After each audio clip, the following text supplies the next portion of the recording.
let's look at my evolution. So 1984, I'm 26 years old. I began in the fitness industry in 1982. So at this stage, I'd been 2 years in the industry. I was teaching up to 4 aerobic classes a day, lived on nothing but grilled chicken breast with the skin off. Everything was low fat. And those days was all about being skinny. Everything was about being skinny. I mean, look at the size of my arms there. It's nothing of them.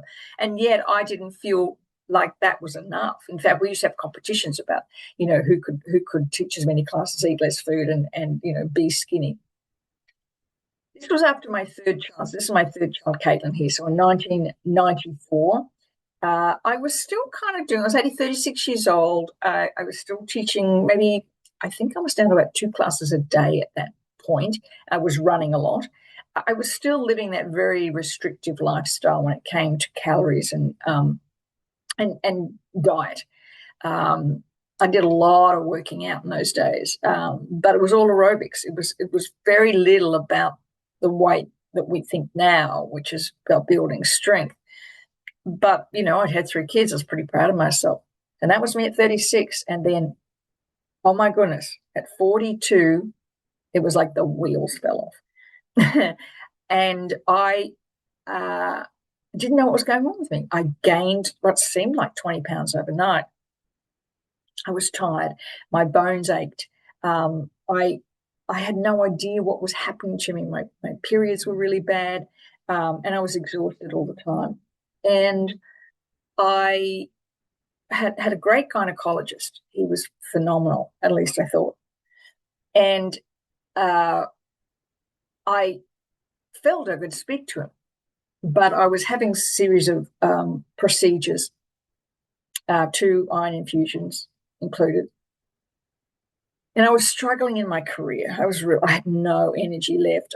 I couldn't function. And I was home one day. I don't remember when the Oprah Winfrey Show used to be on at 2:00 in the afternoon. The Oprah Winfrey Show was on. And I was lying on the couch just really exhausted. And I'd had this, I was emotional, anxiety high. And the show came on, and the show was about this subject called perimenopause. I had never heard about that before. And she was talking about everything that I was experiencing: weight gain, fatigue, night sweats, joint pain. I was so excited. Oh, my gosh, I started taking notes. The next day, I happened to have an appointment with my gynecologist. That wouldn't happen today. But I happened to have an appointment with him the next day, and I was so excited when I burst into his office with this list of my symptoms. And I said, could I be in perimenopause? And he kind of just looked at me and rolled his eyes a little bit and said, we don't really think that's a thing, do we? And I was literally, I walked out of there. I mean, my confidence was already low, but I walked out of there feeling so deflated. And it got so bad. By the time I hit 55, I was just, nothing fit me. I felt I was aging. My skin was aging. My face was aging. I had no energy, and I couldn't shift these 20 pounds. And it was one night I was asked to speak in an event about women and success over 50. I just finished my first book. I'd left my corporate job, and I'd finished my first book and had begun speaking. And I had been interviewed on various media outlets. And I went to go to this event this night, and nothing fit. Let me know in the comments if that's ever happened to you, where all of a sudden nothing in your closet fit. Those black pants were the only thing I could put on.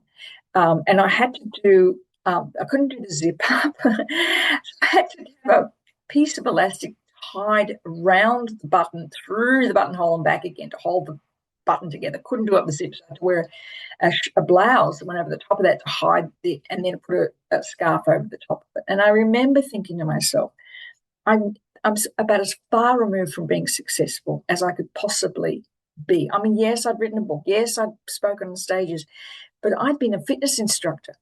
And here I was, the one thing I thought I knew everything about, I couldn't get it.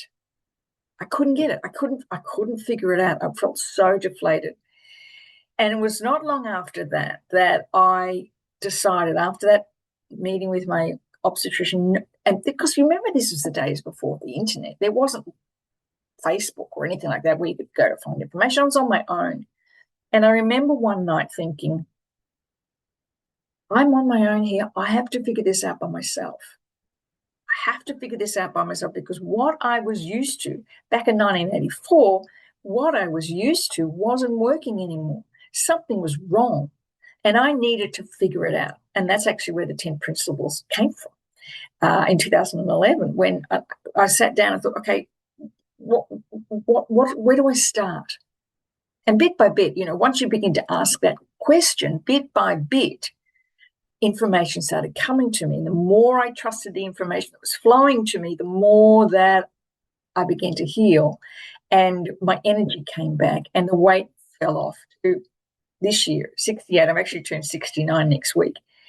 And those 10 principles have taken me from here to here, and they continue to work for me. And that's exactly what I'm going to share with you today, is how these 10 principles work physically and emotionally and mentally for you, because it's not just a one-size-fits-all model.